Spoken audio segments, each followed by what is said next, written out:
we start before we start the presentation.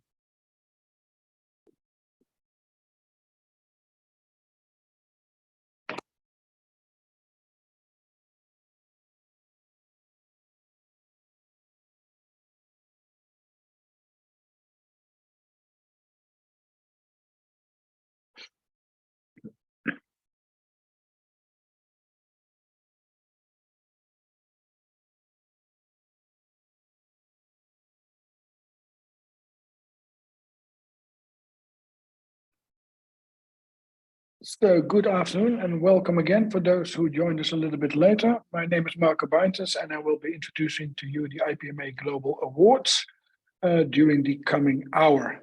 And a little bit about my background. I'm a team lead assessor, have been since 2009 for the Project Excellence Award and a trainer since 2013.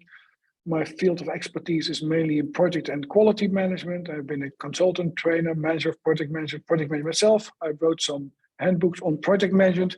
I'm part of the ISO 21500 standards development for project management as an expert, and I'm a senior lecturer and PhD candidate as well as Technical University. And I'm currently working on one of the largest infrastructure projects in the Netherlands, in Amsterdam, to renovate about 800 bridges and 200 kilometers of quay walls, which is an enormous exercise for the Netherlands.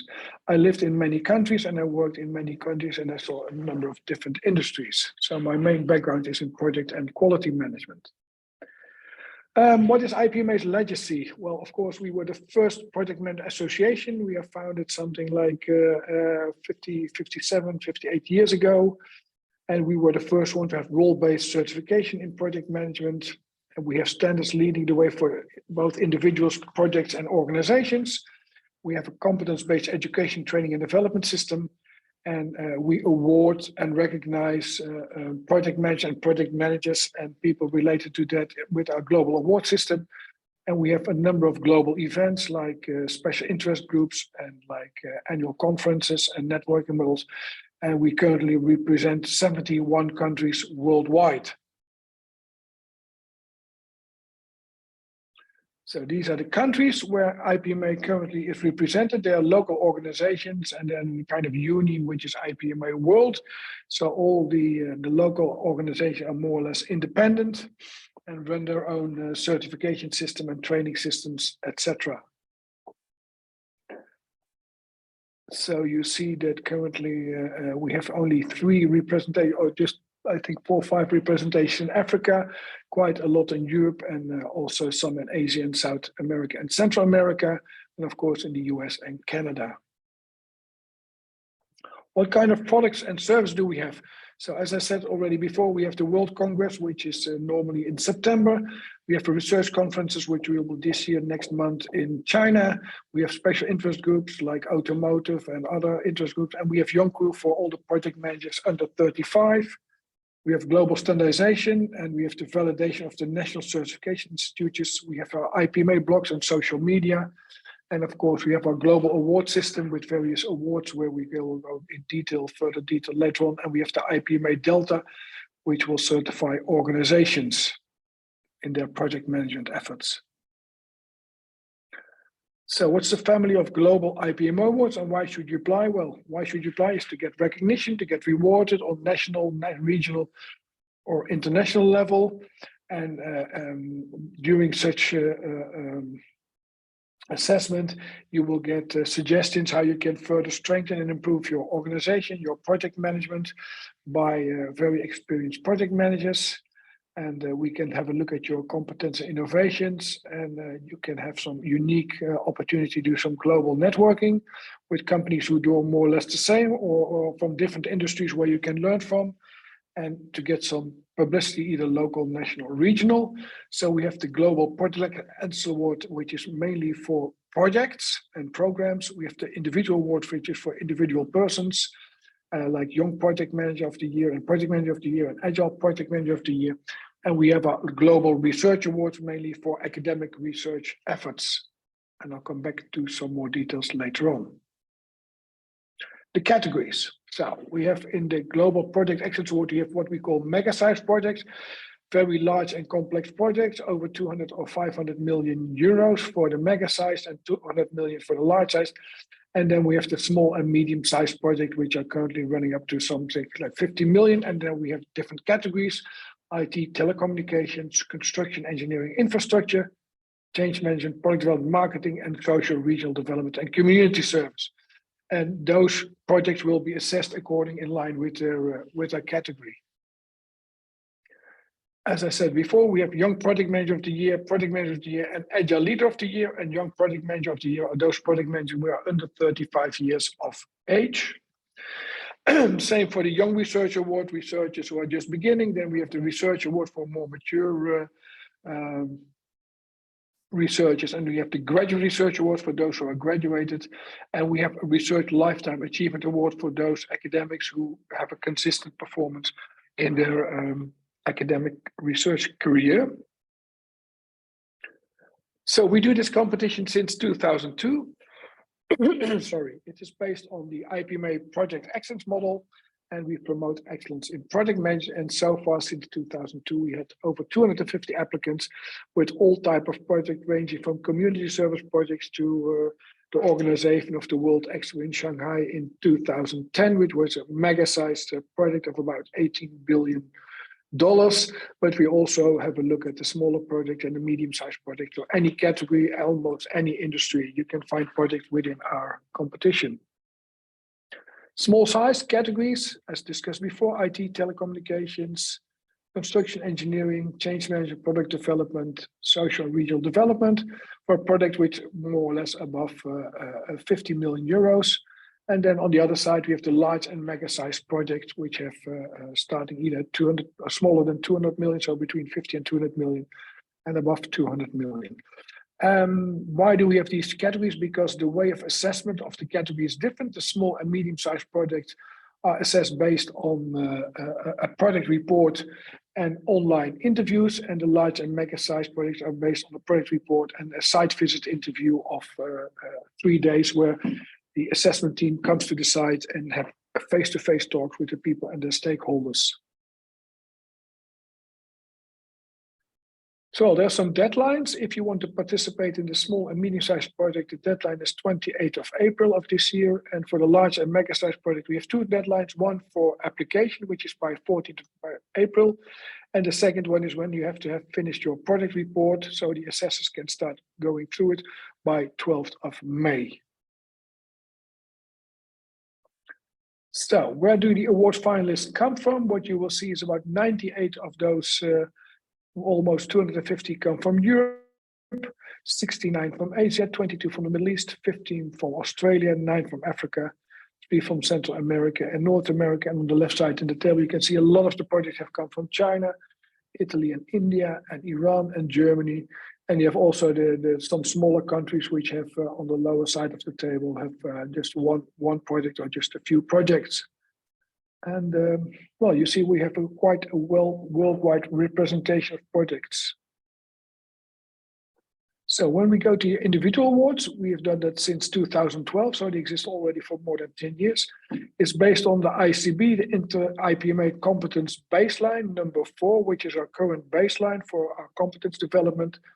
It promotes excellence, innovation, and project management, and we have had over 20 applicants from 20 countries each year, so it's really a tough competition to be participating in and especially to win in. Then we have the Global Research Awards. It already started in 2006. It's based on the recently published Research Excellence Baseline, and it promotes excellence, innovation, in project management research, and we have about 25 applicants each year. So this is also quite a tough competition. And for this, the awards will be handed out in Nanjing, I think in upcoming March, for the current round of awards. So where can you find more information about the IPMA Awards websites? It's on awards@ipma.world, and the other is www.ipma.world/home/awards. There's also many YouTube channels or films of previous winning project managers and to talk about their experience. And you can get in touch with us at award@ipma.world. So when we have a look at the IPMA Project Excellence Baseline, which is used for the awards of competition of the project, it's a global IPMA standard published in February 2016, and it provides guidance in assessing excellence in project management, and it includes a revised IPMA Project Excellence model. The first model started in 2002, and we've revised that in 2015, and it was issued in 2016. So this is what you're currently being assessed on. What are typical users of this project excellence baseline? Well, that could be senior management in organizations who do many projects.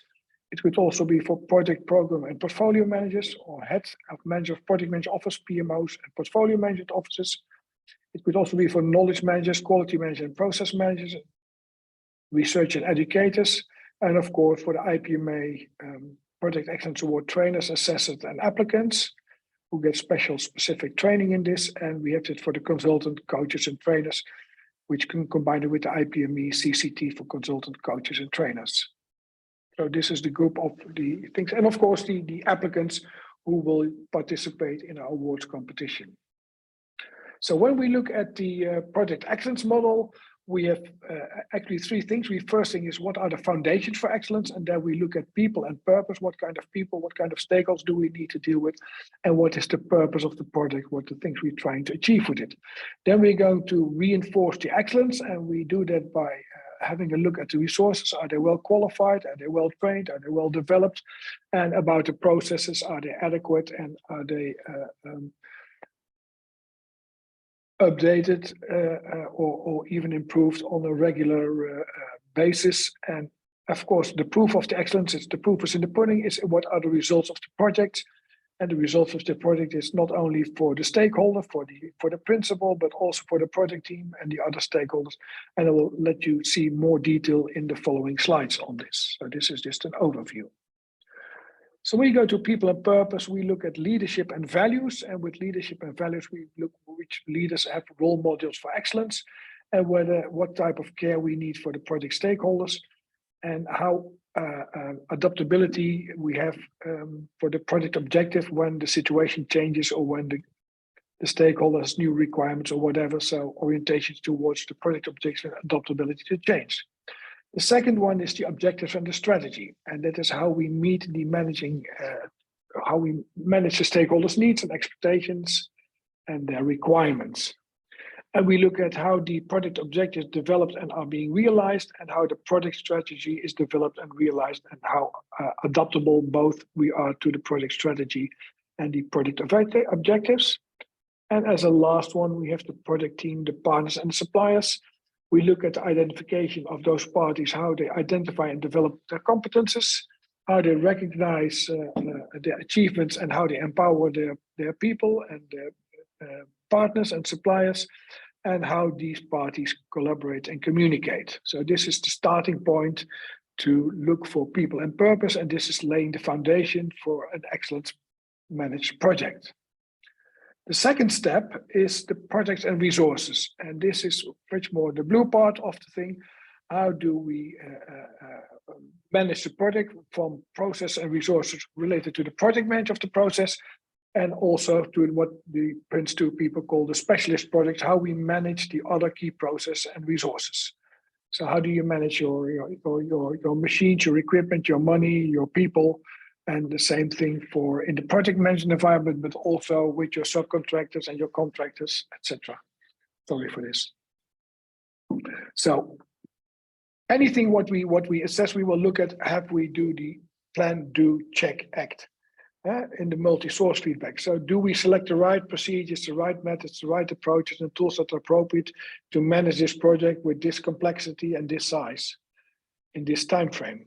And then the doing is, of course, is implement what we've chosen, the methods, approaches, and make use of them. And then, of course, the check means that we regularly evaluate the procedures, the methods, the approaches, and how we have done. And of course, it's when you've seen that things are not as they should be, you have to act and prioritize the findings and agree of the activities, whether they need to be improved or changed or whatever. So it's a typical Deming circle: plan, do, check, act. First, you plan what you need to do, then you do what you have planned, you check what you have done have so far been good, and if you are not good enough, then you act and you change them and make them better, and then you go through the circle again. So then we come to the project result. The outcome of a good foundation and a good process is that you get good project results. And the first thing we look at is the customer happy? What is the perception of the customer? And do we have any indicators of customer satisfaction? And that could be the customer made more money with the project, or the customer has happy customers themselves with the project. And those are the type of things we can have a look at. Just one moment, because we have automatic lighting here.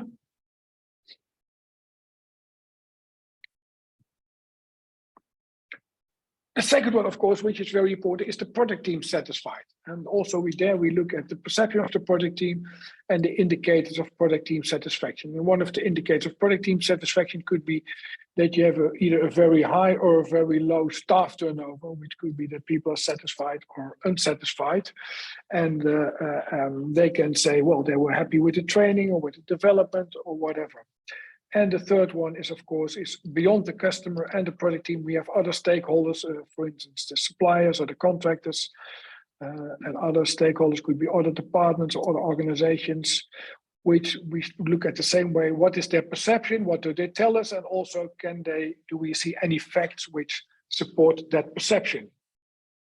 And the fourth thing, which has very much to do with today's thing for sustainability, we look at the resultant impact on the environment. It's not only the natural environment, but it's also the business environment. And how about realization results as defined on the project objectives? Do we see something back? What do we put in the project objectives? But have they done more? And very many of these excellent projects they see, they've done much more, especially in the social aspect for the local environment or whatsoever. And of course, we look at the project performance. What did the project deliver? And has it been delivering what the environment has been looking for? So it's not just purely looking at the project and the project management, but also in the context of its environment. So we put it all together as assessment team, and we score it, and the scoring gets a certain weighing. And then you get three figures out. The one is for the people and the purpose, and the second one is for the process and the resources, and the third one is for the project results. And these figures, they go to our judges, and then the judges team will decide based on the input and the feedback report of the assessment team, which team will, in the end, or which project will win the global silver or bronze award. And first they will decide, of course, who are finalists before we select the bronze, gold, and silver awards. This is, of course, something which, as an applicant, you will get complete feedback on. How did you score as your project, and complete it with a feedback report, which tells you what you did well and what we as an assessment team think you could do better in the future for your next project or for other projects in your organization. Okay. Why should you apply? And we already touched this a little bit, to get recognition and things that. First of all, of course, is to tell the world. It's the opportunity during our annual award gala in September to show how good you are and tell the world and celebrate your success. You can see these people having very happy winning their prize. And very often this is widely distributed over their community with customers or top management or senior executives, etc. And you can see that some of these project teams are quite substantial for the party. Another thing is that we have what we call an award winners club, and the award winners club is where you can, as finalist, you can present your project to your fellow finalists. And you can have discussions and networking and to see, well, how do they manage things in other projects in other parts of the world, in other industries, to see what you can learn from it. So you're automatically part of the awards winner club once you are a finalist. And of course, from the finalists come the winners. And you learn a lot and benefit from an independent expert assessment. Most of the assessors have 10 or even 20 or 30 years of practical experience in managing projects all over the world in different industries, and sometimes even your own industry. And in our teams, you always try to make sure there's someone who understands your industry, but also someone who understands your local language and your local culture, so we can put things into perspective as well. So now you can see up to some of the winners' reactions of previous winners. And I think it's easy if you read this yourself. The prize winner of 2021.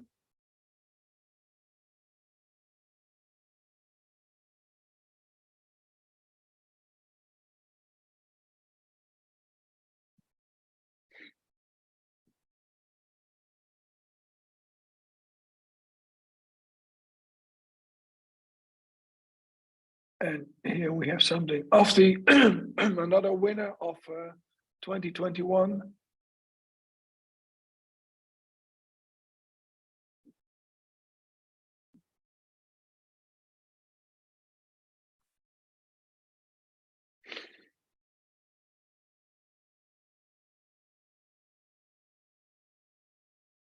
And what you see, some of the organizations, they want to do benchmarking. They want to do either benchmarking in industry, or they want to do benchmarking over the various projects they do over the various years in their field of expertise.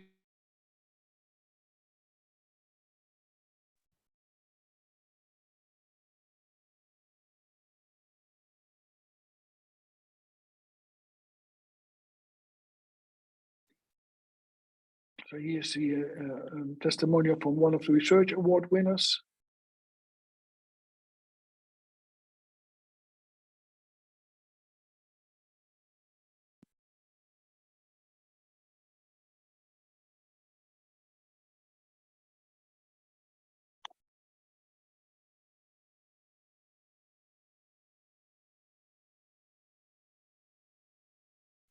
A testimonial from one of the project managers of the year in 2020 from Hungary.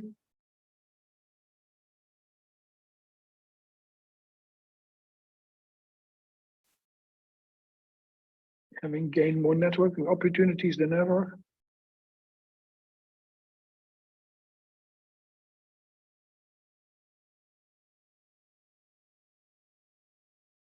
So if you're interested in either the project awards or the individual awards or the research awards, what are the next steps to do? And well, you can apply, of course, for a PE award. So when it's a project excellence award, you define a project which you want to participate with. And it should be a project on its own. It should be finished, more or less finished, by the time you write your report and we get to do your interviews or your site visit. And make sure that your organization sends the objective of this project to get full benefits. What you can do is train your team understanding the excellence model. So we give special training for that. I think there was just part one in South Africa recently, and there might be coming more for the next years as well. And you can send people to the assessment training and make sure your project meets the criteria for the award. So you select your project and write the application report. And writing the application report is an essential part of the whole process, because that is the basis for the assessment team. And it will take you probably between 2 to 4 weeks to write such a good report. Of course, there are examples, and you will see also that if you go for the training. Now, for the large and mega projects, you have to plan and execute what we would say the site visit. And there are for 3 days, normally 3 to 5 assessors will be visiting your site, having talks with your own project team, with your management, and with your main stakeholders, contractor, customer, etc., to gather information and to check whether what you've written in your report is really what is being perceived by the other parties in the team as well, and to make their own observations. And of course, if you're a finalist, and you can celebrate and improve. So we have the award gala in September, the date to be announced, but the location most likely to be Sevilla in Spain. And you get an assessment report from the assessors, which is kind of feedback report, which, as I said, will indicate this is what we found very good of your project team. This is the things you should keep on, and maybe these are the things you should have a thought about, and maybe you can improve it given the experience from the assessors and their view on projects they've seen before. How to apply? So first, try to get general information about the project. Then we fill in the applicant details, which are your details, contact addresses, contact person, etc. You write a small summary of the project. You give the project phase information. So that is normally the lead time, the value of the project, and the purpose of the project. And then you outline the project with the various chapters of the project excellence model. And then you link it with sustainability areas of performance, effectiveness, and efficiency. And then you write to your what is outstanding achievement or innovation, your best practice. You write down about your challenge and lessons learned. When necessary, you give some marketing files, submission confirmation, and your applicant statement. And this is all embedded in our flow management system. So I will tell you how this works further on.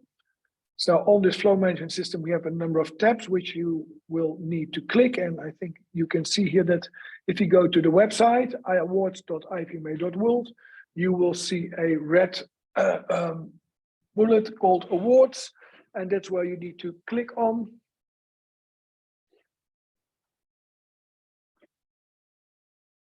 And then you can watch a video with some testimonials and other information, and you can click the bullet, find out more. Then you will get to the next screen, choose the relevant category.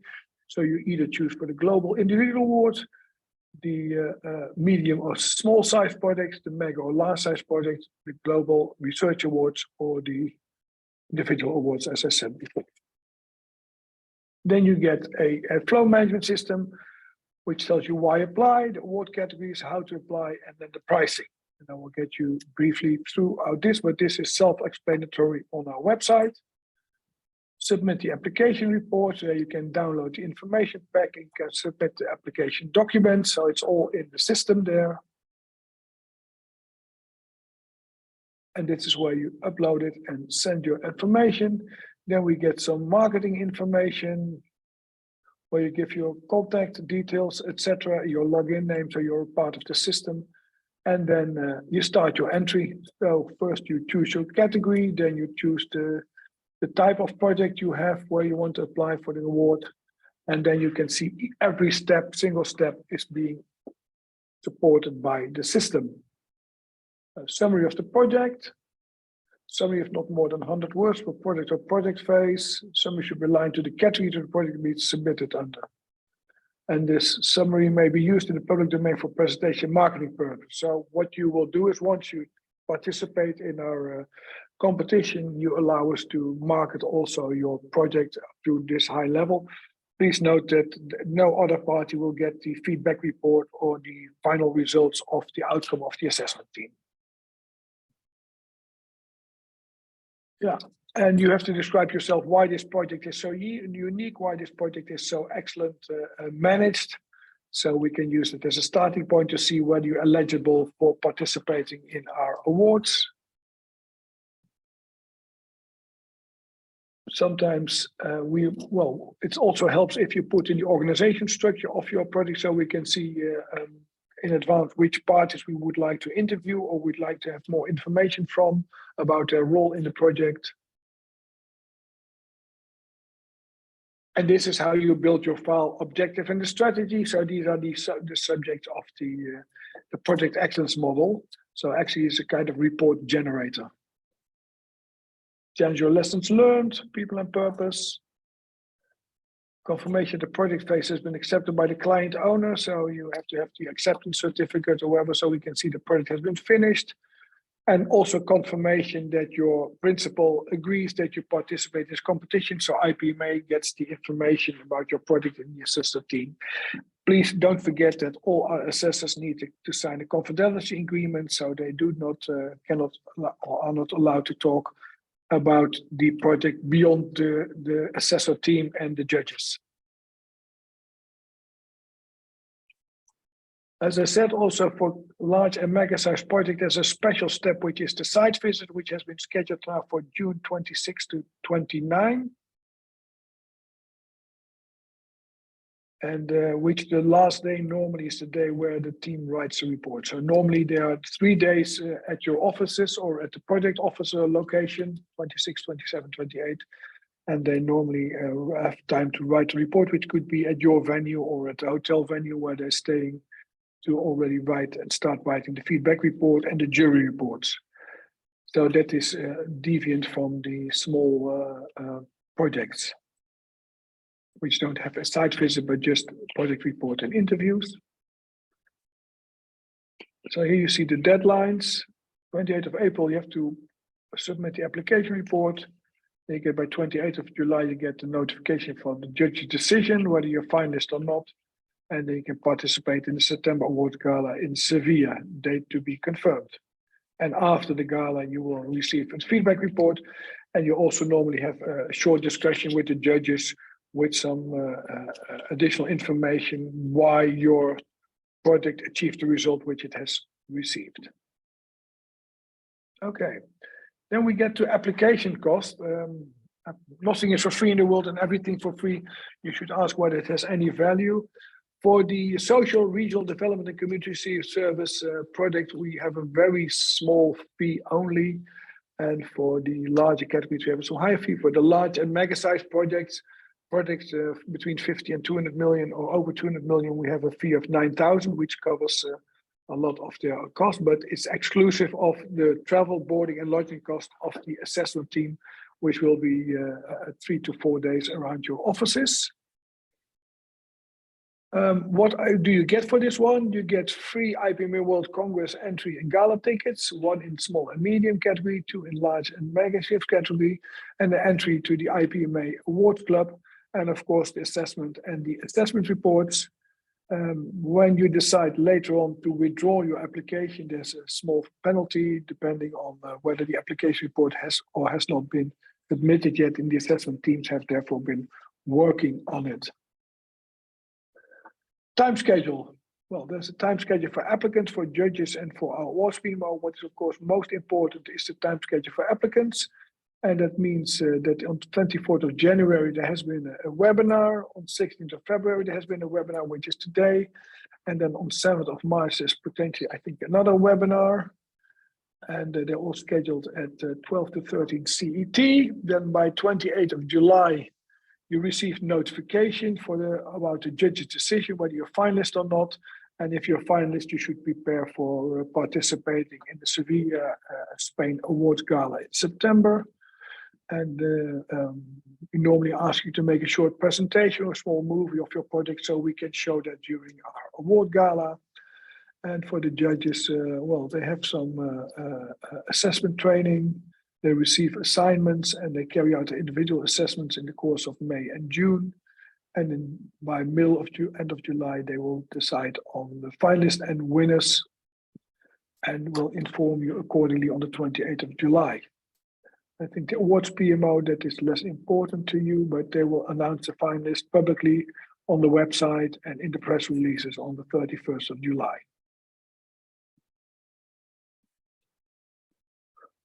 Well, if you're an assessor, if you have ID an assessor, you need to follow an assessment training.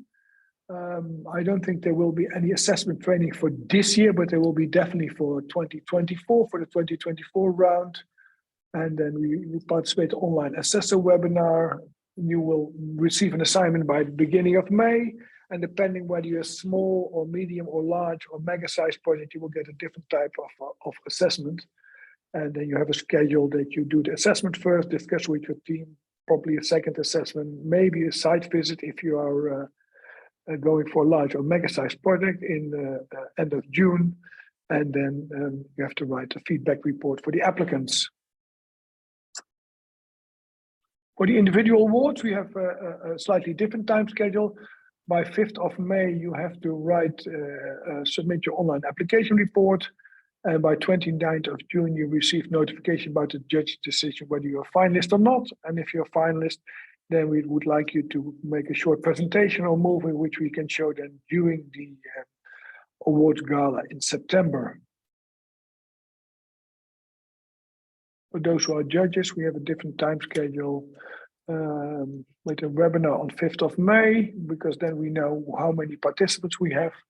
And you will receive assignments by 19th of May. And then between 19th of May and 19th of June, you have to carry out your individual assessment and inform the chief judges. And then they will inform or they will decide on the finalists and the winners by 26th of June, which will then be informed by the 29th of June.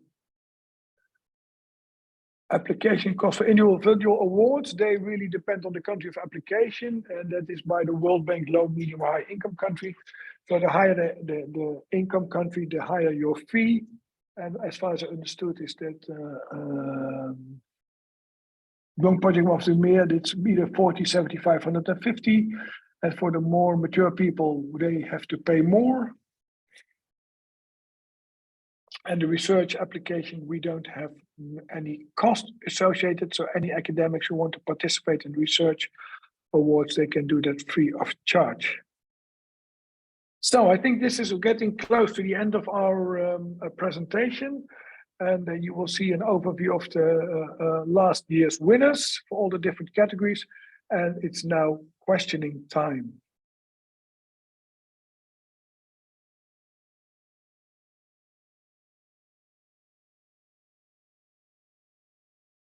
So let's see if you have any questions.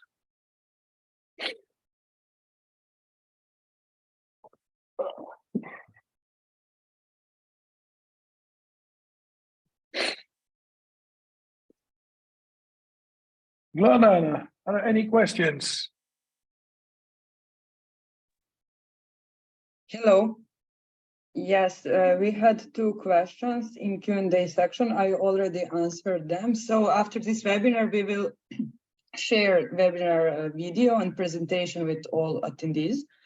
And maybe you can speak a little bit more about large and mega projects and application, because we received one question. Can you open a Q&A, sorry? Yeah, I opened it. So I see there are two questions been answered. One about my company led a technical assistance contract. So the project is then about the technical assistance contract and the outcome of the technical assistance contract. I think you quite well answered that one. Could you share the presentation? It's also easy. And then I have one open question. That is great, which I think is more like an answer than a question, to be honest. I see a new question. Should the participant register somewhat before the sharing ready report and filling in the application form? Well, I don't know whether Solana agrees with me, but I think the earlier you register as applicant, the better we can already build up our capacity for sufficient volume of assessors. So if you can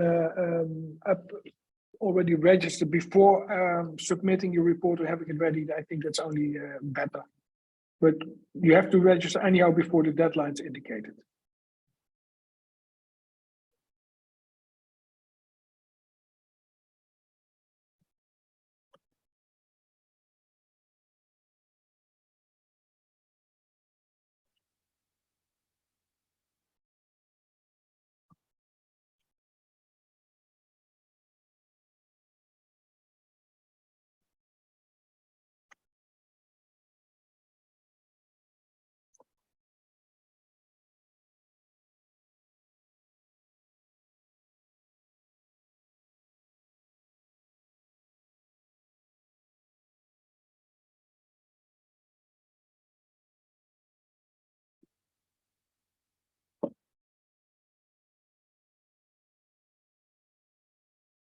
Yeah, Olena is asking whether you should attend an offline training or online webinar is enough. An offline training is 3 days and a webinar is never 3 days. So it would be better to participate in a offline training, because you get far more details and you get far more insight. The training is normally you get the same training as the assessor, so you very well know then what assessors will be looking at, and you can take that into account in your report. Daria, to register, should I have my report ready? No, you don't have to, as long as you meet the deadline for submitting the report.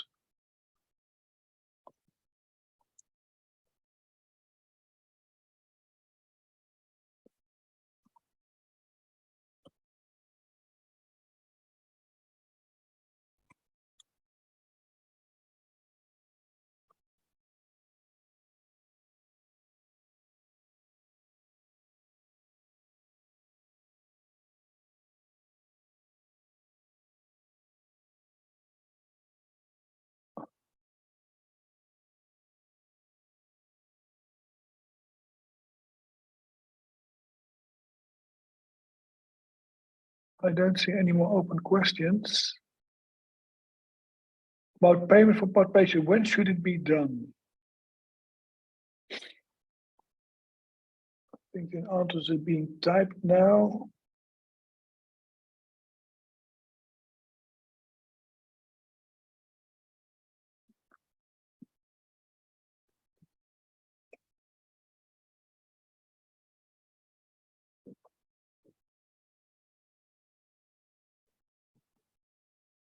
Vladan, I think you are answering that question about the payment. Yeah, that's correct. After submission of the application form.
Vladan, I don't see any more questions.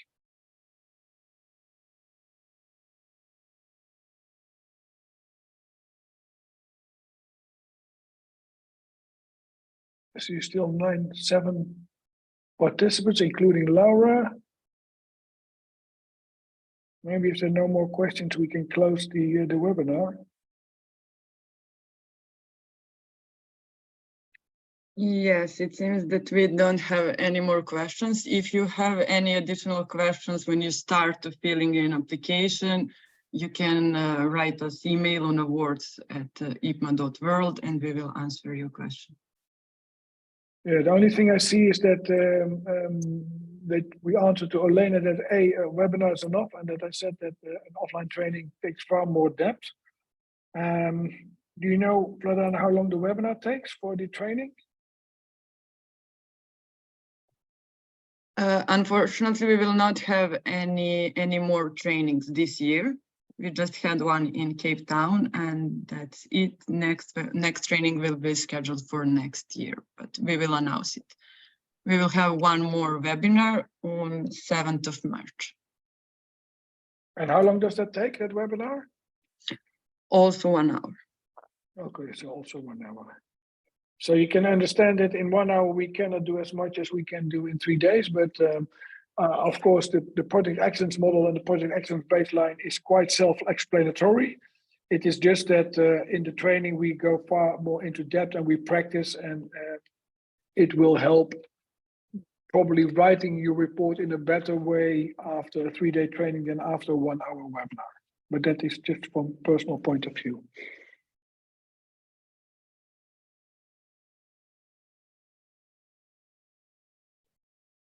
Okay, if there are no more questions, I think we close the session. I see one open question, that is great, which is not a question. Okay. Thank you very much. And hope to see you all, of course, at the as a finalist in the gala in Sevilla this year in September.